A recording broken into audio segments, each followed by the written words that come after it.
Hello, welcome to my channel. I'm All Things Wrestling, and today I'm going to be reviewing AEW Dynamite 11th of March 2020. We kick off the show with a pre-taped segment with Tony Schiavone interviewing Hangman Page, asking who his partner would be tonight. Page asked the Young Bucks to join him. Page said he wouldn't team with Matt if he was the last person on Earth. He said, I would consider teaming with his younger, more talented brother. Page then said his partner tonight is a mystery and walked off. Matt asked Nick to tell him he wasn't considering being a teammate of Hangman Page, and Nick walked off without answering. Ooh, interesting little tidbit there. I'm going to give it a 7 out of 10. I like the kind of dysfunction between Matt and Hangman Page. It's very intriguing right now, to be fair. Then we go to Cody versus Ortiz. This match was kind of... the in-ring action was kind of there, but this was more to develop the storyline between the Elite and the Inner Circle. Saying that, the match wasn't bad. Cody hit a dragon screw in the ropes, then used a figure four and Ortiz tapped out. Going to give the match a 2.75 out of 5. After the bell, Santana jumped in, hit Cody with the Mad Ball, they're calling it. Matt and Kenny ran down to make the save. Jericho then appeared on the screen with Sammy Guevara and Jake Hager. Jericho said Cody might have the upper hand tonight, but in 2 weeks Jericho will beat all the pumpkin-headed dipshits in the Elite. Jericho said if they were wondering where Nick is, they should know that he ran into him in the back. The camera then revealed a fallen, bloody Nick who was stuck in the door, one of the loading doors. Cody, Matt, and even Dustin Rhodes rushed down. EMTs attended to Nick and then put him in the ambulance. That drove off. Cody and Matt followed to the hospital. So Cody and Matt are gone. Overall, that I'm going to give a 10 out of 10 for the post-match stuff. Jericho is an absolutely fantastic heel. Taking Nick out in such a bloody fashion made a big statement, and it looked good. We then had Nyla Rose and B. Priestley versus Hiroku Shida and Chris Statlander. It was alright. It was an alright match.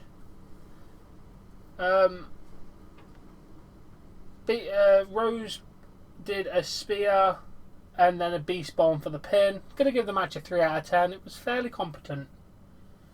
After the bell, Priestley led Rose out with a belt shot. So it looks like we're gonna kind of get B. Priestley versus Nyla Rose, which I'm all up for. B. Priestley's fantastic. All the women in this match were good. Then we have a Christopher Daniels video package play, a parody of Dark Order promos that's been airing for a couple of months. He said the Dark Order sucks. He's not the Exalted One. Grayson and Uno don't have any answers. They're not the Exalted One. There is no Exalted One. Daniels challenged Grayson and Uno to singles matches. Once he beats them and there is no Exalted One, he'll prove the Dark Order sucks. 10 out of 10. It was a goddamn good promo video. Good job, Christopher Daniels. You made this really, really good. Then we had Butcher, Blade, and MJF versus Jurassic Experience. MJF had the eye pinned Cody. During the match,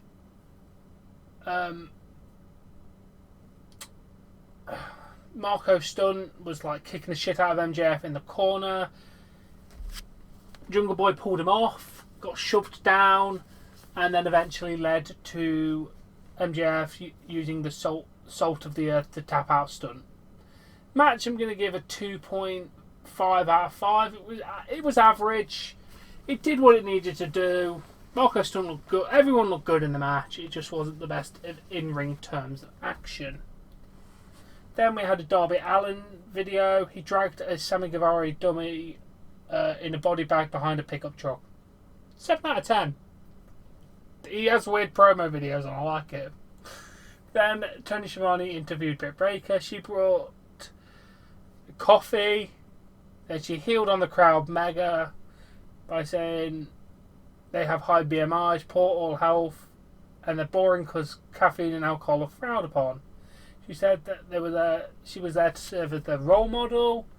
Everyone should follow their dreams and be janitors, construction workers, or dental assistants. Big Swole interrupts. Baker then hid behind Tony. Swole and Baker.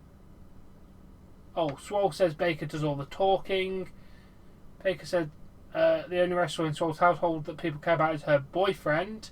Swole pointed out her wedding ring said she's married, baby. Shot to Adam Cole. Baker threw the coffee in Swole's face and ran off. Gonna give this a 6 out of 10. Also, if anyone wanted to know, Big Swole's husband is Cedric Alexander. I had to look that up. But yeah, definite shots at each other there. Damn.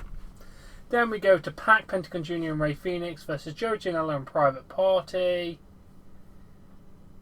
This match was really, really good. All the guys are fantastic. Joe Janela is really damn good. Pac hit Janela with a black arrow to end the match. Gonna give... after the match, they locked in the triple submission on Private Party and Janela. After the match, Best Friends and Orange Cassidy entered for the save. Gonna give the match a 3.75 out of 5. Really, really good. Then we have an interview with Dustin Rhodes backstage. He says whether Hangman Page likes it or not, he's going to be his tag team partner tonight because he's tired of the Inner Circle. He said they're going to do some cowboy shit. 6.5 out of 10, furthering the storyline there. Then it's revealed that Lucha Brothers and Pac will face Best Friends and Orange Cassidy next week. The Exalted One will be revealed, and a 6-man tag for Blood and Guts advantage will be all next week. The rules were as follows for Blood and Guts. They've now been announced. 2 men enter the cage for a 5-minute round. Then every 2 minutes another participant enters. The match begins when all 10 have entered the cage. There is a roof on this one. The winner is determined by making any opponent submit or surrender. There is no pinfalls. It's either they submit or they say, I give up. I surrender. I like it. A bit of a twist on the rules, and it's in a proper cage-like structure, which I'm really looking forward to. Just don't make it frickin' red, please. Actually, yeah, not red. I don't mind red, but it's hard to see for watching. Then we have a John Moxley interview. With Jim Ross. Jim Ross asked about Moxley's injury at the hands of Inner Circle. He said he's not feeling good and he's pissed off, but he's not going to elaborate.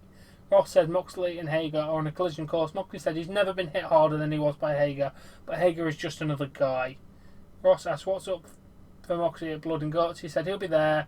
He said he's in the Inner Circle's blind spot, which should scare them if they're smart as they think they are. It was a good interview. They kind of did some edits that didn't do it justice. I'm going to give it a 7 out of 10. Moxley is a very good character. Then we go to our main event of the evening. We had Hangman Adam Page and Dustin Rhodes versus Chris Jericho and Sammy Guevara. The match ended when... it was a really good finish. Rhodes hit a destroyer on Guevara. Page launched in with a buckshot lariat for the pin. Gonna give the match a 3.25 out of 5. Overall pretty good. The Inner Circle jumped in, beat down Page and Rhodes. Omega ran in, but got hit by the Judas effect. Cody then ran in and got beat the hell out of. Then the Inner Circle attacked Cody with a chair on the way up the ramp, dragging Page up to the top, teased the powerbomb. Matt Jackson ran in, made a hell of a save. Matt and Page stare down at each other. Matt flips off Page. Jericho hit Page and Matt with a chair. That took literally straight one to the face. And Inner Circle stood tall by putting a chair over Matt, all posing, and then flipped off the camera. There's some very good storyline development here, which I like. The action was really good. Obviously, the whole beatdown and stuff can get a 9 out of 10. Very, very good. Overall, it was a really, really good episode of Dynamite. They need to really define their women's division, refine it. to be perfectly honest.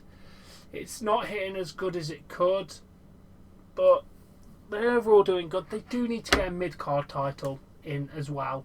That is the only other thing I really need to see them do, is get a mid-card title in and slightly sway referees. But we're not going to get critical. It was a good show. I'm going to give it an 8 out of 10. It was a very, very enjoyable Dynamite.